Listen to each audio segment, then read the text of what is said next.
America gave him a parade.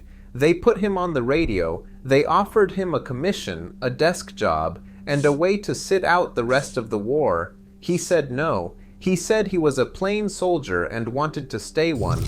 His name was John Basilone. He was 28 years old when a Japanese mortar shell killed him on Iwo Jima. He didn't have to be there. He chose to be there. This is that story. John Basilone was born in Buffalo, New York in 1916. He was the sixth of 10 children in an Italian-American family. When he was 2, his parents moved the family back to Raritan, New Jersey. That is where he grew up. Raritan was a small place, working class, the sort of town where everyone knew your name. He went to St. Bernard's parochial school but left at 15. There was no money for extras. He started work as a golf caddy, then took whatever jobs he could find. He was restless. By 17, he wanted more than Raritan could offer. He joined the army at 18. They sent him to the Philippines. He boxed for the regiment, and the men called him Manila John. He won matches, earned a reputation for toughness, and learned to handle himself in a fight.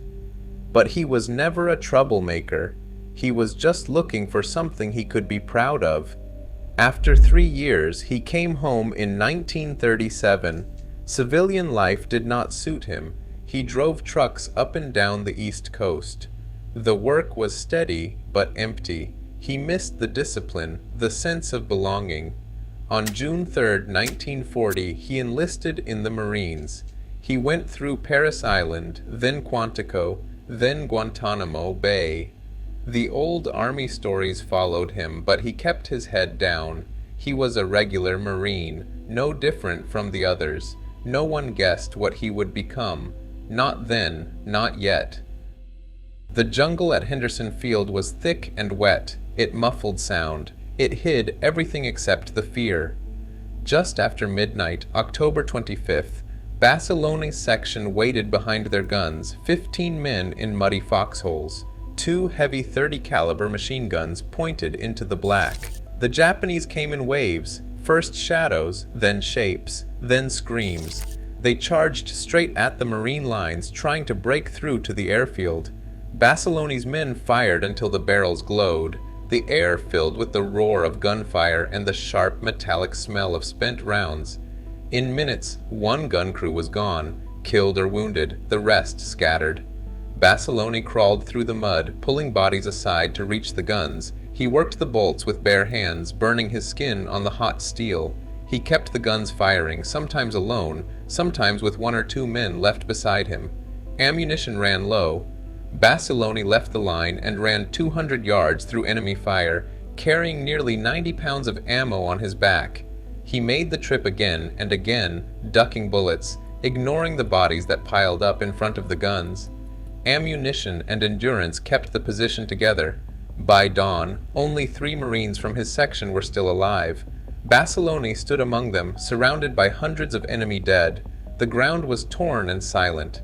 The airfield held. The line did not break. For 1 long night, brute will and a machine gun stopped a regiment. Basilone never called it heroism. He said he was just doing his job. In 1943, the president awarded John Basilone the Medal of Honor.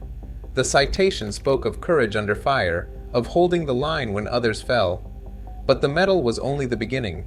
Back home, Basilone became a living symbol. Raritan, New Jersey, threw a parade for him in September.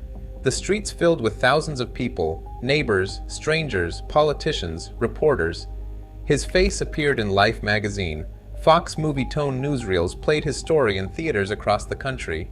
People lined up for a glimpse, a handshake, an autograph. He rode in an open car, the medal shining on his chest. Banners hung from windows. Children waved flags. The war felt far away for a moment. Then came the War Bond Tour. Basilone traveled city to city, urging Americans to buy bonds, to back the attack. He stood on stages beside movie stars and generals. Crowds cheered, cameras flashed, the government called him a hero. Offers poured in, film roles, safe assignments, a commission. He could have stayed home, famous and untouched by the mud and fear of the Pacific, but the man behind the uniform felt out of place. The country saw a legend. Basilone saw himself as a Marine, nothing more. He said, "I'm just a plain soldier and want to stay one. I ain't no officer and I ain't no museum piece." Still, the country wanted to keep him safe. The war wanted him back, and Basilone had to choose. The offers came in one after another: a commission, officers' bars, a desk, a safe job. He turned it down. An instructor post, training new Marines far from the front. He refused that too. The War Department sent memos. The Marine Corps brass argued. Basilone kept asking to go back. He told them he was just a plain soldier and wanted to stay one. He said he was no officer and no museum piece. That was what he told them, and he meant every word. He felt restless in the spotlight, guilty for standing on parade while other men fought and died. The crowds cheered, but he saw faces of friends still overseas. At Camp Pendleton, he met Lena Riggy, a Marine sergeant. She was sharp, steady, and did not care about medals. They courted quietly, away from the cameras and speeches. In July 1944, they married. For a moment, Basilone could have had everything: love and safety, a future. But he kept pressing for orders to the Pacific. He told Lena he could not stay behind while his men went forward. She understood, even if it hurt. The paperwork finally cleared. He packed his gear and said goodbye. Some men spend their whole lives looking for a way out. Basilone found every door open and chose to walk back through the fire. He never gave a reason that satisfied anyone, not even himself. The ramp dropped at Red Beach 2 just after dawn. Volcanic sand, black and loose, swallowed boots up to the ankles. Mortar shells fell in tight mechanical bursts. Basilone hit the ground running. He led his section across open sand, weaving between bodies and shattered landing craft. Ahead, a concrete blockhouse spat machine gun fire in wide arcs.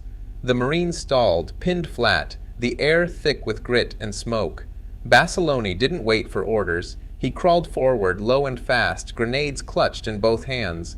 He skirted the edge of the field, found a path behind the blockhouse, and pulled the pins.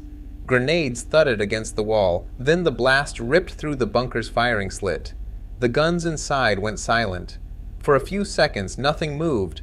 Then the line surged forward, filling the gap Basilone had cracked open. The beach was still a killing field, but now there was a way through. He didn't pause to celebrate. There was always another position, another man down, another job to do. The ground at Iwo Jima was soft and treacherous. Black sand swallowed boots and tracks. Basilone moved ahead, eyes searching for a way through the chaos. A Sherman tank, bogged down and exposed, sat helpless in a field laced with mines and tangled wire. Mortar and machine gun fire raked the open ground. He didn't hesitate. He waved the tank forward, walking in front, kicking aside mines with his boots, tracing a safe path while shells burst around him. The tank crawled behind him, metal groaning, treads grinding through ash. Men watched, waiting for the explosion that never came. Basilone got them through. He turned back to his Marines. They pushed toward Airfield No. 1, crossing open ground under fire. A Japanese mortar shell landed close, flinging hot shards through the air. It struck Basilone in the side and head. He fell, blood soaking into the volcanic dust. He died within 4 hours of landing. He was 28 years old. The fight went on, but for Basilone, there was only silence. Some men spend their lives searching for a way out. He found every door open and chose to walk back through the fire. Some heroes refuse every easy exit. John Basilone said he was just a plain soldier and wanted to stay one. I ain't no officer and I ain't no museum piece. Even now we look for answers in men like him. Sometimes courage leaves us with more questions than comfort.